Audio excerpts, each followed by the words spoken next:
Magandang hapon po sa inyong lahat.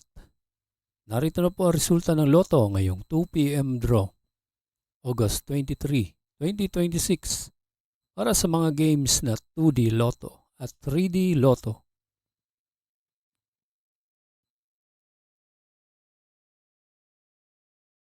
Para sa 2D Lotto, ito po ang winning combination: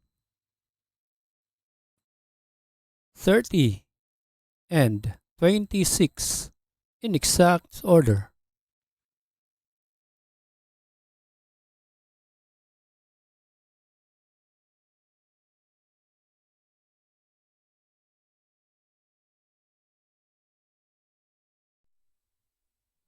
Kung bago ka pa lang sa aking channel, pwede kang mag-like, share, at subscribe para updated kayo sa mga PCSO lottery results araw-araw.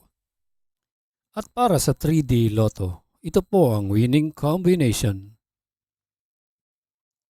7, 6, and 2 in exact order.